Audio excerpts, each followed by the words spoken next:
Hey, welcome to The Explainer. So let's just jump right in with the question that really gets to the heart of American identity.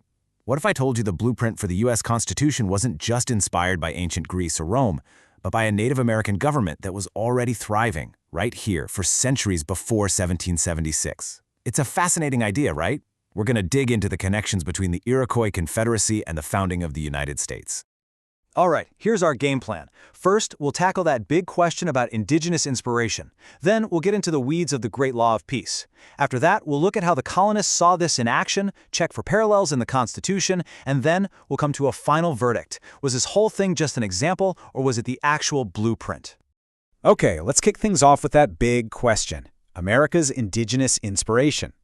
This really gets us thinking about the origins of American democracy. So really, could the U.S. Constitution have been inspired by a Native American government? Now, to even start answering that, you kind of have to throw out some of the old assumptions you might have learned. See, for centuries before the Revolution, there was this incredibly powerful and, really sophisticated political system already up and running, right here. And we're not talking about some loose collection of tribes. This was a full-on, complex confederacy with its own constitution. And that brings us right to the Great Law of Peace. Let's take a look inside the government of the Iroquois League, also known as the Haudenosaunee. What these people created was honestly a masterpiece of political thinking. So, at the absolute core of their confederacy was something called the Gayanashagowa. That's the Great Law of Peace. And you should really think of it as their constitution. But here's the kicker. It wasn't written down. It was an oral tradition passed down word for word, generation to generation. This law is what united the original 5 nations: the Mohawk, Oneida, Onondaga, Cayuga, and Seneca. The Tuscarora joined later on. Now, take a look at these core principles here: peace and unity, individual nation autonomy, justice and order. Sound familiar? They probably should. The Great Law created this amazing system that balanced the power of a central government with the freedom of each individual nation. You know what we call that today? Federalism. It's all there: justice, order, and really smart checks on power. Their central government was called the Grand Council. It was basically their version of Congress, made up of 50 chiefs or sachems who represented all the different clans and nations. Now, you might hear hereditary positions and think, oh, so kings? But no. Their power was not absolute. Not even close. The system had some really clever checks built right into it. And how they made decisions, this is just brilliant. It wasn't about getting a simple majority vote. Nope. The goal was 100% consensus. So you can see the process here. First, the elder brothers, the Mohawk and Seneca, would debate. Then it went to the younger brothers, the Oneida and Cayuga. And only when everyone was in agreement would the Onondaga, the Firekeepers, announce the final unanimous decision. I mean, can you imagine that level of unity today? Okay, but here it is. This might be the single most radical check on power, especially for that time period.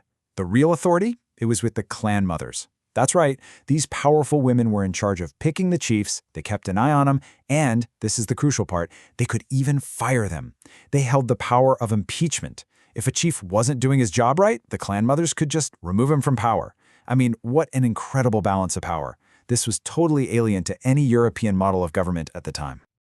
All right, so this brings us to a lesson in unity.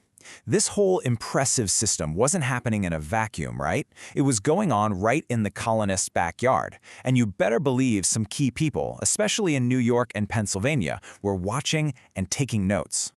And one of those people was, of course, Benjamin Franklin. He was absolutely fascinated by the Iroquois. Just listen to this quote, and yeah, the language is of its time, but you can just feel the mix of frustration and awe.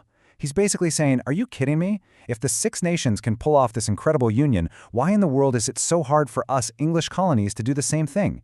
He saw that they had already solved the exact puzzle the colonies were wrestling with. How do you get a bunch of separate groups to unite while still keeping their own identities? And this wasn't just talk, just some academic exercise. Franklin's observations led directly to his 1754 Albany Plan. This was one of the very first real proposals to unite the colonies. And when you look at it, a lot of historians say, hey, that structure, a federal system with a Grand Council, that looks an awful lot like the Iroquois model that Franklin saw working so well right next door. So, okay, we've got this powerful example that the founders were clearly aware of, but how much of that actually ended up in the U.S. Constitution? Let's do a side-by-side and check out the echoes and also the big differences. This chart really lays it all out, doesn't it? The parallels are pretty striking. Look at federalism, this idea of a union with local autonomy. It's there in both. It's the same core concept. But then you look at representation, and it's a totally different story. One is hereditary, the other is elected. Same with checks on power. Both have them for sure, but the actual mechanics, clan mothers and consensus versus 3 branches of government, totally different worlds, each born from its own unique culture. And this right here, this might just be the biggest difference of all. Where does political power actually come from? For the Iroquois, it flowed through clan lineages, and the clan mothers were the ones who made the appointments. But for the U.S., which was heavily influenced by Enlightenment thinking, the source of power was the ballot box. It's about citizens going out and directly electing who they want to represent them. Okay, so after looking at all of this, what's the final verdict? An example or a direct blueprint? Let's wrap this up. Let's be really clear about this. The Iroquois League was not a direct blueprint for the U.S. Constitution.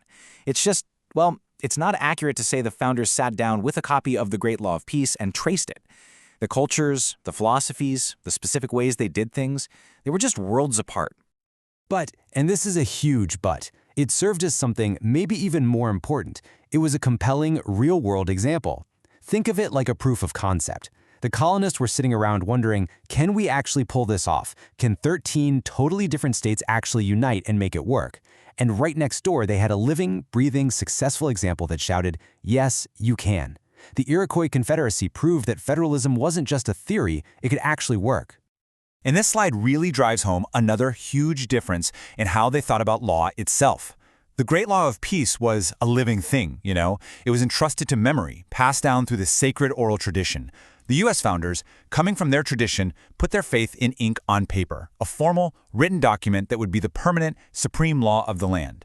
2 totally different ways of looking at what a constitution is. And really, what this whole story shows us is that history is just so much more complicated and interesting than we usually give it credit for. It's a powerful reminder that brilliant ideas can come from anywhere, from anyone. And it kind of makes you wonder, right? What other huge foundational ideas have origins that we just haven't fully explored yet? What else is out there?